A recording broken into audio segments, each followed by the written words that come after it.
नरेंद्र मोदी को 240 पर पटक दिया।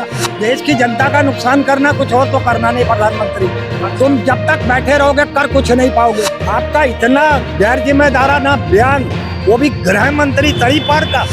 राष्ट्रपति कान में रुई आंख में पट्टी बांध के बैठी हुई है। उनके कहता सतपाल छाबड़ा, ये अमित शाह तरीपार, तुम्हारी हिम्मत कैसे हुई है बात कहने की? भैया मुझे तानो बानो नहीं, हमको डिस्टर्ब हो रहा। आप बैठ खड़े रहो। मूर्ख आप नहीं, मूर्ख मैं हूँ। मूर्ख मैं हूँ, आप नहीं। भारत में भी युद्ध जल्दी शुरू हो जाता। नहीं किया कोई पार्टी, ना विपक्ष किया ना पक्ष किया, कुछ नहीं किया। उठ चुकी है भारतीय जनता पार्टी से। ये भारतीय जनता पार्टी का राम राज है, ये मर्यादा पुरुषोत्तम राम का राज्य नहीं चल। 8,000 पुलिस भर्ती करके इवेंट बना रहे हो, उसका प्रचार प्रसार कर रहे हो, तो जनता सब देख रही। जो सरकार चली गई उससे सवाल पूछा जाएगा कि वर्तमान में जो सरकार रहेगी उससे पूछते हैं लोग। इस देश में पूर्ण थाली नहीं मिल पा रही, पूर्ण भोजन नहीं मिल पा रहा, उस देश का प्रधानमंत्री कहता हमारा बीच में डंका बजा। प्रधानमंत्री है हमारे देश के और गृह मंत्री, उनके लिए थोड़ा सा सम्मानित शब्द। नरेंद्र मोदी को तमीज ही नहीं है बात करने की, और आप हमसे सवाल कर रहे हैं। नहीं दलाली करते हैं क्या, चाटू पार्टियां करते हैं क्या? मेरे मुद्दे पे रहिए। इसलिए आज कहाँ है अन्ना हरामजादे? आज कहाँ वो बाबा रामदेव? काला धन कहाँ है? कहाँ काला? तो जो ये सरकार चल रही है ये एकदम फेल है, बिल्कुल विफल है। मंदिर इनका थोड़े है, राम मंदिर तो कोर्ट का फायदा। ये कह रही है मैडम, इससे पहले कोई नहीं बना लिया था, तो इससे पहले कैसे बना लेते जब मुकदमा चल रहा था? तो मंदिर बन नहीं पाया और अपने वोट बैंक को मजबूत करने के लिए उन्होंने पहले उद्घाटन कर दिया। 2027 में क्या नाम है, अखिलेश यादव की सरकार बनने जा रही है। आपको क्या लग रहा है 2027 में किसकी सरकार? भ्रष्टाचार से युक्त है, लोग कहते हैं ना मुक्त, ये युक्त है भ्रष्टाचार से, गुंडाई से, दादागिरी से, ये युक्त है, उससे सरकार ये। तो ये कौन सी नई बात आपने कह दी? 8 साल से और केंद्र में 11 साल से है। तो फिर सरकार कैसे बना रहे हैं बार बार सरकार कैसे बना? एक बार धोखा खाता, 2 बार खाता, तीसरी बार खाया। नरेंद्र मोदी को 240 पे पटक दिया। सरकार तो बनाए ना। अरे तो फायदा 16 बिल लाए, 16 बिल औंधे मुँह गिरे में। तुम वक्फ बोर्ड का बिल लाए थे, अधर में पड़ा हुआ है। तुमने देश की जनता का नुकसान करना, कुछ और तो करना नहीं। प्रधानमंत्री तुम जब तक बैठे रहोगे कर कुछ नहीं पाओगे, ये तुम दावे से समझ लो। क्योंकि तुम्हारे अलायंस ही तुम्हें सपोर्ट नहीं कर रहे हैं, तो दूसरा क्या तुम्हें सपोर्ट करेगा, है ना? तुम्हारे अपनी औकात 240 की है, जो कि तुम उस पर कर नहीं सकते कुछ। और अब आप बताएं, जिस देश का गृह मंत्री ये कहता हो कि जो है अपना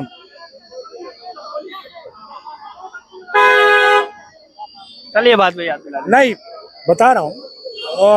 गृह मंत्री कह रहा है कि वो जो है, चलिए वो नहीं याद आ रहा। अमित शाह कुछ बोले होंगे, बहुत कुछ बोलते हैं वो। तो ये कह रहे हैं कि उत्तर प्रदेश का जो भर्ती हुआ उसमें 1 भी रुपया नहीं देना पड़ेगा। इतना बड़ा भर्ती पहली बार हुआ है उत्तर प्रदेश में, इतना बड़ा भर्ती पहली बार हुआ है। 60,244 उत्तर प्रदेश पुलिस चयनित हुए हैं। अच्छा एक बात बताइए, जब जमीन पे आ जाएगा ना पत्र, तो आपने बहुत बार दिए नौकरी के। अरे ज्वाइनिंग वो लोग कर लिए, ज्वाइन कर लिया ना। 8 साल में और 11 साल में क्या क्या था? 2 करोड़ नौकरियों का था ना। उत्तर प्रदेश का कितना था, क्या है? आप 60,000 ऊँट के मुंह में जीरा डालने वाली बात कर रहे हो। 60,000 नौकरी देने के बाद अमित शाह क्या कह रहा है? क्या कह रहा है कि अगर आपकी FIR आज दर्ज हो जाएगी तो 3 साल के भीतर आपको जो है न्याय मिल जाएगा। तो आज जिस लड़की का 3.5 साल 2.5 साल की बच्ची का बलात्कार होगा, 5 साल की लड़की का बलात्कार होगा, 7 साल की नाबालिग लड़की का बलात्कार होगा, वो इंतजार के लिए 3.5 साल तक रोती रहेगी। ये उत्तर प्रदेश में तो कभी कभी फैसला आप नौकरी बांटने आए थे ना, आप नौकरी का पत्र बांटने आए थे ना। आपका इतना गैर जिम्मेदाराना बयान, वो भी गृह मंत्री तरीपार का, कि आप जो हैं आपको न्याय मिल जाएगा। जैसे 20 तारीख है आज, मान लो, तो 3 साल के भीतर आपको न्याय मिल जाएगा। अगर किसी की माँ बहन बेटी का बलात्कार हो जाता है तो 3 साल बाद न्याय दिलाओगे। तो फिर कचहरियाँ, कोर्ट, सुप्रीम कोर्ट, ये सब संस्थाएं क्यों है? बंद करो, करोड़ों रुपए देश का खर्चा हो रहा है। खुद ही फैसला सुना दो, खुद ही फैसला सुना दो, FIR भी दर्ज करो और कह दो कि भैया 3 साल के भीतर तुम्हें इंसाफ मिल जाएगा।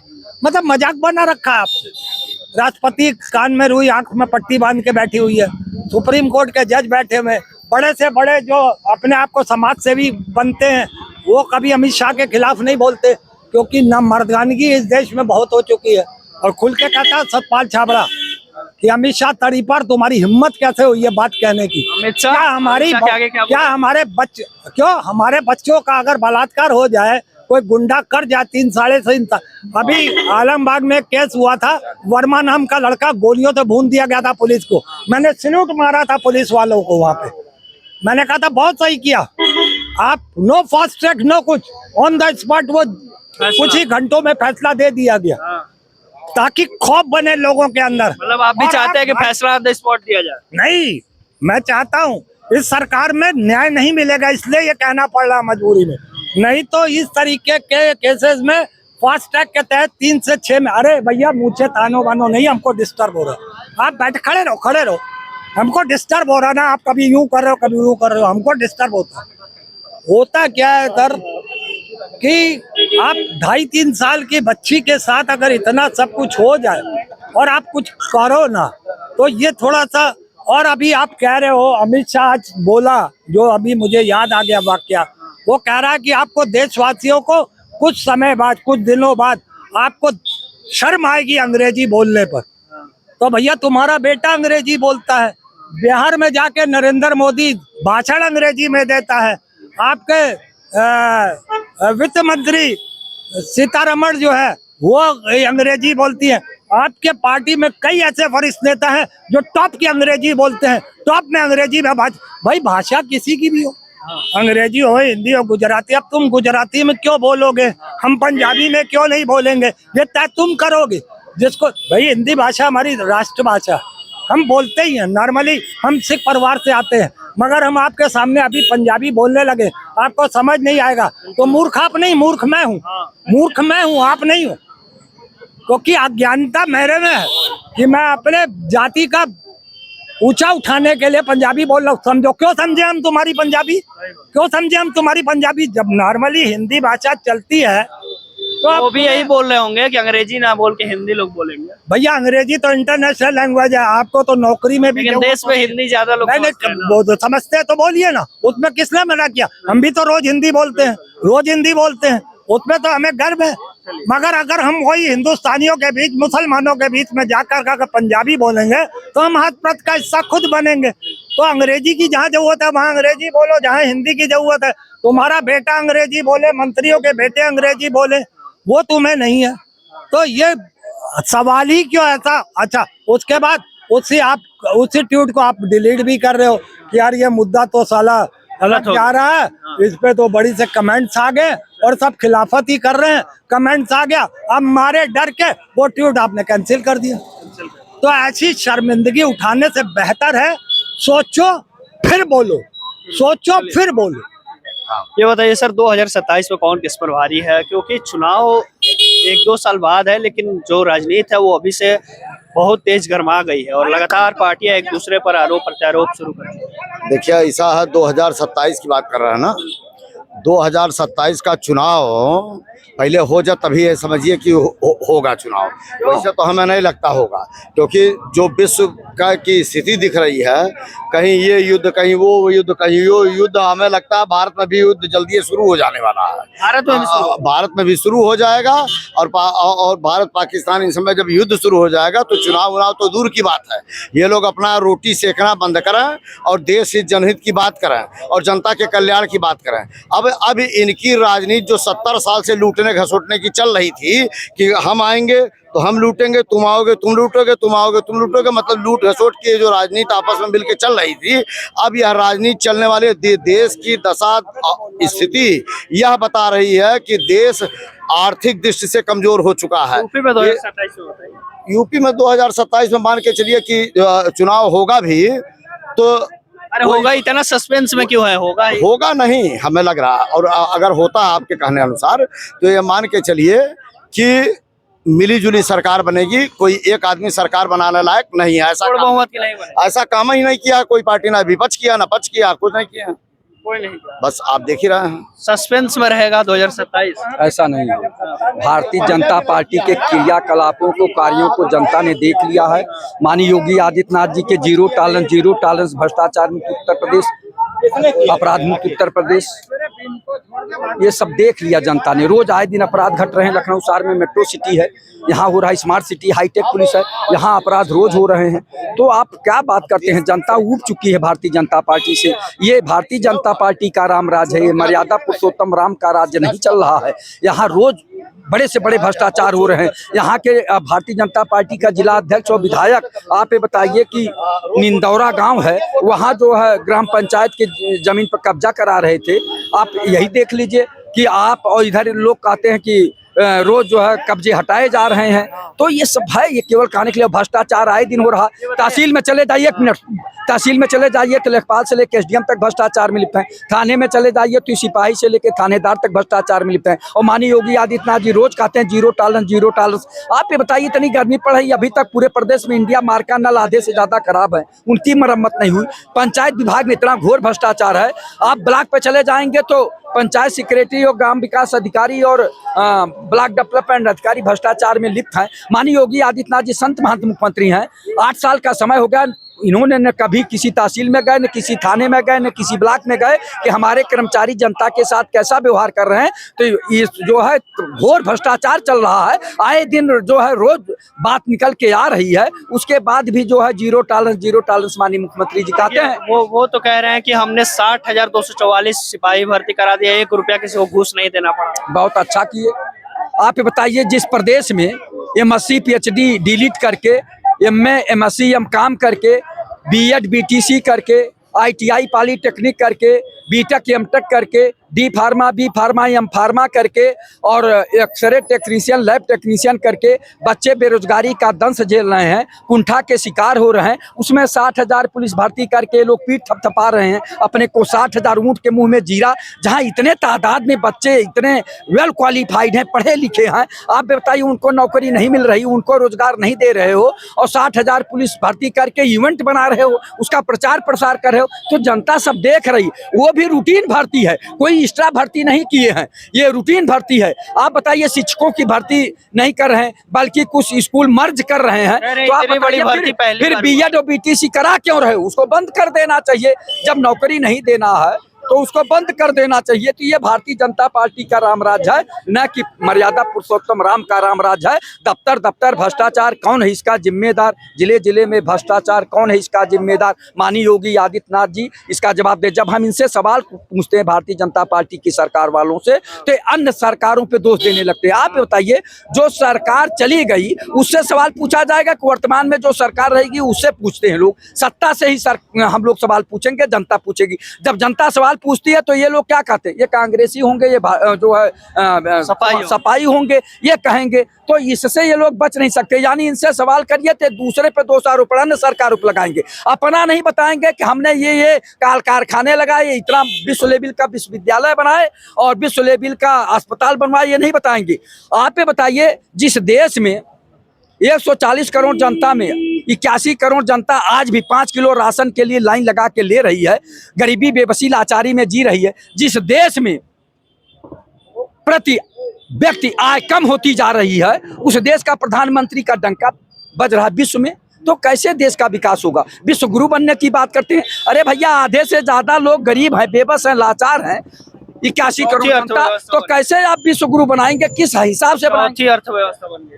अरे ये केवल ढिढोरा पीटते हैं। जब प्रति व्यक्ति आय घट रही है तो कैसे आप चौथी अर्थव्यवस्था बना रहे हैं? कौन लोग हैं आप बताइए? जिस देश में 80% लोग गरीब हैं, बेबस हैं, लाचार हैं, तो कैसे आप जो है इस देश की आर्थिक स्थिति मजबूत बता रहे हैं? ये हवाई है, धरातल पे कुछ नहीं। जनता को एहसास होना चाहिए, जनता को महसूस होना चाहिए कि हाँ, हम राहत की सांस ले रहे हैं, हमारे पास धन आ रहा है। यहाँ तो बेबसी का शिकार है। यहाँ सुनिए, यहाँ कुपोषण का शिकार हो रहे हैं। हर व्यक्ति को, आपको बता दें, सुबह का भोजन में आप बता दें कि दाल चावल रोटी सब्जी मिलना चाहिए। कोई दाल रोटी खा लेता है, कोई जो है सब्जी रोटी खा लेता है, कोई दाल भात खा लेता है, बस इतने चल रहा। चारों चीज़ नहीं, 100 ग्राम दूध चाहिए, वो उसकी बातें छोड़ दीजिए। दाल चावल रोटी सब्जी किसी के थाल में नहीं पूरा मिल पा रहा है। और इस देश का प्रधानमंत्री कह रहा है कि हम बहुत विश्व गुरु बनने जा रहे हैं। तो कैसे विश्व गुरु बनेंगे? जिस देश में पूर्ण थाली नहीं मिल पा रही, पूर्ण भोजन नहीं मिल पा रहा, उस देश का प्रधानमंत्री कहता हमारा विश्व में डंका बज रहा, तो कैसे बजेगा? हाँ कुछ कंप्लीट करना चाहता हूँ। मैं वही कंप्लीट ही करना, एक चीज रह गई थी। 2013 तक नरेंद्र मोदी कहता रहा था कि जो विदेशों में काला धन है, विदेशों आपका में ऐसे ही भाषा है या मतलब आप बोलते हैं? जी नहीं, मैं ऐसा ही नॉर्मली बोलता हूँ, उसमें क्या दिक्कत है। और जो चीज अग्रेसिव होकर बोलनी है वो भी मैं बोलता हूँ। मैं किसी जैसे से प्रधानमंत्री हैं हमारे देश के और गृह मंत्री हैं, उनके लिए थोड़ा सा सम्मानित शब्द। नहीं, एक बात बताओ, वो सम्मान हमें सम्मानित होने की बात सिखाएंगे जो खुद असम्मानित है। किस तरीके से कांग्रेस के लीडर्स को किस तरीके से नवाजा जाता है, सपा के आरजेडी के नेताओं को किस तरीके से नवाजता है नरेंद्र मोदी, कभी सुना उसको आपने? नैतिकता या मर्यादा ये जब वहाँ अच्छी लगती है जब सामने वाला भी आपसे मर्यादित बात करे। नरेंद्र मोदी को तमीज ही नहीं है बात करने की, और आप हमसे सवाल कर रहे हैं। नहीं, दलाली करते हैं क्या, चाटुकारिता करते हैं क्या? मेरे मुद्दे पे रहिए। चलिए बताइए। इसी नरेंद्र मोदी ने कहा था कि काला धन 13-14 में कहा था काला धन, और आज देख लीजिए 37,000 लाख डॉलर आज स्विस बैंक में पैसा जमा है। काला धन नहीं आ पाया। सुनिए, आज कहाँ है अन्ना हरामजादे? आज कहाँ है वो बाबा रामदेव? मैं पूछता हूँ अन्ना हरामजादे से, कहाँ है वो? कहाँ है बाबा रामदेव जो कुर्ता सलवार कुर्ता पहनते उठते तो भागा था वो? आज कहाँ है वो? सवाल क्यों नहीं करता नरेंद्र मोदी से कि काला धन कहाँ है? कहाँ काला धन? उसने तो कहा था ना कि कांग्रेस अगर काला धन ले आए तो देश उन्नति कर सकता है। मैं पूछना चाहता हूँ नरेंद्र मोदी से, कब लाओगे काला धन? कब लाओगे? कब करोगे सर्जिकल स्ट्राइक काले धन पर? और अभी तो आपके यहाँ तो अजय मालविया कौन है, विजय माल्या, उसने कह दिया, मैं तो पूछ के गया था, और चौकसी ने कह दिया कि हम पे पकड़ने का ये लोग योजना बना रहे हैं, हमारा अपहरण करने की, और हम पर केस किया। उसने 5 लोगों पर, बीजेपी के प्रधानमंत्री सहित 5 लोगों की FIR किया उसने। वो नामर्द का बच्चा नहीं है, बर्दाश्त की भी एक सीमा होती है। उसने बर्दाश्त किया और उनके खिलाफ FIR दर्ज की। तो मैं पूछना चाहता हूं नरेंद्र मोदी, कब लाओगे वो काला धन जो तुम्हारी सत्ता में 11 साल से विश्व बैंक में जमा हुआ? कुछ कहेंगे 2027 चुनाव को लेकर के कि उत्तर प्रदेश का क्या राजनीति? तो जिस तरीके से ये सरकार चल रही है ये एकदम फेल है, बिल्कुल विफल है। हाँ बिल्कुल विफल है, कोई मतलब नहीं है और कोई मतलब नहीं है। और योगी आदित्यनाथ जी के पास कोई काम नहीं है, हर हफ्ते अयोध्या जाते हैं और राजू दास जो वहाँ के महंत हैं वो इनको जो है वो क्या नाम है गमछा ओढ़ा के स्वागत करेंगे और सब लोग जो है बैठाल के मिष्ठान भोजन करेंगे और कोई काम इनके पास नहीं। और बताइए अयोध्या जाने से तकलीफ आया है? तकलीफ कुछ नहीं है, और भी तो काम है कि खाली मंदिर बोले तो बनवाने के लिए राम मंदिर बन गई। राम मंदिर इनका थोड़े है, राम मंदिर तो कोर्ट का फैसला है ना, इनका कौन सा उसमें एहसान है? इनका कोई एहसान, इनका कोई बना नहीं था तब तो इनसे नहीं, कोई मतलब नहीं है, इनका कोई मतलब नहीं है। वो सरकार जो है कोर्ट का फैसला था, कोई आस्था के आधार पे वो जो है मंदिर बनी और उसके लिए ट्रस्ट बनाया गया। इनका थोड़े भाजपा को क्रेडिट नहीं, कोई क्रेडिट नहीं है, कुछ नहीं है। वो आस्था के आधार पे जो है राम मंदिर बनी, उसमें जो है भाजपा का कोई मतलब नहीं है। वो जबरदस्ती का जो है वो है, अब जाके अपने ऊपर ले लो। उसके बाद भव्य मंदिर निर्माण तो करा रही है। हाँ ठीक है, निर्माण हुआ तो निर्माण ये कराई ना क्या अपने पैसे का? उसके लिए ट्रस्ट बनाएगा, तमाम चंदा आया। राम जन्मभूमि न्यास समिति के अध्यक्ष जो है परमहंस रामचंद्र दास जी थे, हैं? उसमें तमाम पैसा जमा था। हाँ जी बताओ। कोर्ट ने कहा तब बना, और इन्हें और इससे पहले नहीं, जैसे ये कह रही है मैडम, इससे पहले कोई नहीं बना लिया था, तो इससे पहले कैसे बना लेते? जब मुकदमा चल रहा था, मुकदमा खत्म हुआ, सहमति हो गई लोगों की, हिंदू मुसलमान सब सहमत हो गए, मंदिर बन गया। इसमें दिक्कत क्या है? लेकिन ये लोग, आपको क्या लग रहा है कि राम मंदिर किसने बनाया, कोर्ट ने या बीजेपी ने? नहीं, राम मंदिर आस्था का विषय है, ये कोर्ट के आदेश पर बना है। बाकी सभी क्या नाम है, सभी लोग चाहते थे मंदिर बने, लेकिन ईमानदारी से बने और न्याय के रास्ते से बने। ऐसा थोड़ा ना है कि आप हर चीज में अपना क्रेडिट लेने लगेंगे बिना मतलब में। कोर्ट का आदेश से काम हुआ और क्या नाम है मंदिर बना, और उसके बाद भी क्या नाम है समय पर मंदिर बन नहीं पाया, और अपने वोट बैंक को मजबूत करने के लिए उन्होंने पहले उद्घाटन कर दिया, समय से पहले उद्घाटन कर दिया। कंप्लीट हुआ नहीं था, उससे पहले उद्घाटन कर दिया। 2027 में क्या लग रहा है, कौन किस पर भारी है? 2027 में क्या नाम है अखिलेश यादव की सरकार बनने जा रही है। बनने जा रही इसलिए बनने जा रही है क्योंकि इनके काम ऐसे हैं, इन्होंने कोई काम तो किया नहीं। केवल क्या नाम है पुरानी सरकारों के नाम हटा करके अपना बोर्ड लगवा दिया, उसमें पैसा वेस्ट किया, फर्जी के प्रचार में पैसा वेस्ट किया। जनता को क्या मिला? कुछ नहीं मिला। आज की डेट में ना व्यापार है, ना रोजगार है, ना कहीं पे आप सुरक्षित चल सकते हैं। जगह जगह आजकल यौन उत्पीड़न हो रहे हैं। ये तो कहते थे बेटी बचाओ बेटी पढ़ाओ, लेकिन ये ना बेटी पढ़ा रहे हैं ना बचा रहे हैं। आप देख लीजिए एमपी में भी एक कांड आ गया है, बीजेपी के कोई विधायक रहे जो हाईवे पे क्या कर रहे थे, सबने देखा। और जहाँ चलिए गोंडम भी तो कोई कुछ कर रहा था, पूछो। तो देख सकते हैं ये तमाम जनता थी लखनऊ की, जिन्होंने तमाम सारे भारतीय जनता पार्टी पर आरोप लगाए और उन्होंने सवाल किए। साथ ही साथ उन्होंने बताया कि क्या वजह है कि 2027 में भाजपा के लिए मुश्किलें खड़ी हो सकती हैं। पूरे बातचीत पर आप क्या सोचते हैं हमें कमेंट बॉक्स में जरूर बताइएगा। देखते रहिए लखनऊ वाले। मेरा नाम है विकास सिंह, कैमरे के पीछे हैं शिवम पांडे। आप लखनऊ वाले देख रहे थे। बहुत बहुत धन्यवाद।